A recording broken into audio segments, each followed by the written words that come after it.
দর্শক, আপনারা দেখতে পাচ্ছেন জাতীয় প্রেস ক্লাবের সামনে যে সকল আন্দোলনকারীরা আন্দোলন করছে তাদের অনেকে অসুস্থ হয়ে পড়ছে। আমরা এক এক করে একটু দেখি।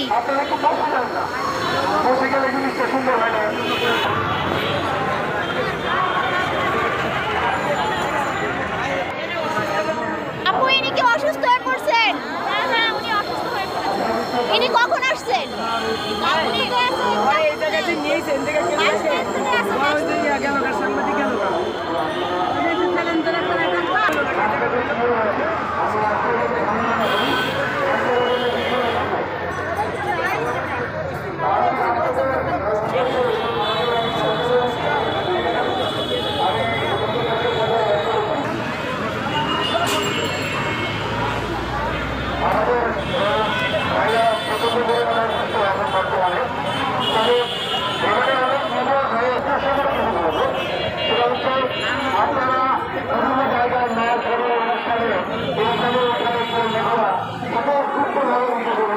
আমি ওনাদেরকে পর্যন্ত দেখতে পারিনি, অত্যন্ত দুঃখজনক।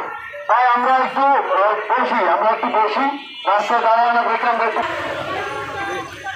এত শর্ট ভিডিও তো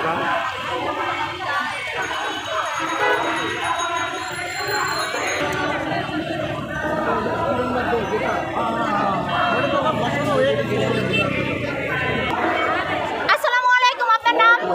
আপনার নাম? আমার নাম রাজীব দে। আপনারা এখানে কেন আসছেন? আমরা এখানে আসছি, আমাদের অনেক দাবি ছিল, অনেক আগেও ছিল, এখনো আছে, আর ওইটার জন্য আমরা এখানে অন্বেষণ ধর্মঘট পালন করতেছি। এই যে লোকটা অসুস্থ হয়ে পড়ছে আমরা দেখতে পাচ্ছি, ইনি কি আপনাদের সাথে আসছে? না, উনি অন্য জায়গা থেকে আসছে, এখানে 64 জেলা, এখানে 64 জেলার সকল লোক আছে। উনি কি আপনাদের আন্দোলনের সাথে আসছে? অবশ্যই আমাদের আন্দোলনের সাথে আসছে। আমি আসলে চিটাগাং থেকে আসছি, উনি ঢাকা থেকে আসছে।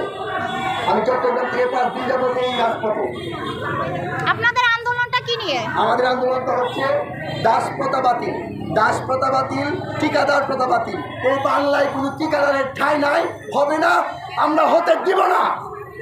আপনারা কি এই প্রথমবার আসছেন না আগেও অনেকবার আসছেন? আমরা শুধু একবার নয়, বারবার সরকারকে জানিয়েছি।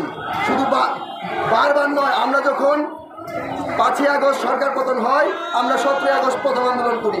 দ্বিতীয় পরে 17 আগস্টের আন্দোলনে বিকাল 3টার পর আমাদেরকে যমুনার সামনে যেতে হয় এবং আমরা যমুনার সামনে যাই এবং আমাদের কেন্দ্রীয় কমিটিকে বলা হয় যে আমাদের দাবি আদায় হয়ে যাবে 15 দিনের মধ্যে। ডক্টর মোহাম্মদ ইউনূস স্যারের নিজের মুখে, একজন নোবেল বিজয়ী নিজের মুখে উনি আশ্বাস আমাদেরকে দেন। কিন্তু দুঃখের বিষয়, তারপরে 2-2টি মাস কেটে যায়, আমরা কোনো ফলাফল পাই না। তারপরে আবারও 19শে অক্টোবর আমরা আন্দোলন করি। 19শে অক্টোবর আমরা আন্দোলন করি।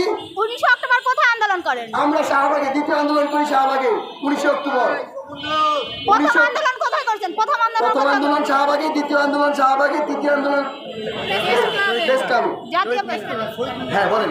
তারপর এই যে আপনাদের যে দাবি দাবা নিয়ে আসছেন, এটা যদি আপনাদের দাবি দাবা পূরণ না হয় আপনারা কি করবেন? আমরা আমরণ অন্বেষণ মানে আমরা এমনি মরণের আগ পর্যন্ত আমরা এমনিই থাকবো। যতক্ষণ না পর্যন্ত আমাদের দাবি আদায় না হয় ততক্ষণ পর্যন্ত আমরা আমরণ অন্বেষণ কর্মসূচি পালন করব। যদি এখানে মানুষের জীবন চলেও যায়, আমরা আমাদের দাবি আদায় করে এখান থেকে যাবো। লেগেছে রে লেগেছে, রক্তে আগুন লেগেছে, লেগেছে রে লেগেছে, রক্তে আগুন লেগেছে, দিয়েছি তো রক্ত, আরো দেব রক্ত, দিয়েছি তো রক্ত, আরো দেব রক্ত, রক্তের বন্যায় বেঁচে যাবে অন্যায়, লেগেছে রে লেগেছে, রক্তে আগুন লেগেছে, আপোষ না সংগ্রাম, সংগ্রাম সংগ্রাম, আপোষ না সংগ্রাম, সংগ্রাম সংগ্রাম। দর্শক, আপনারা দেখতে পাচ্ছেন এখানে একটা ভাইয়া, সেও আন্দোলন করতে করতে সেও অসুস্থ হয়ে পড়ছে।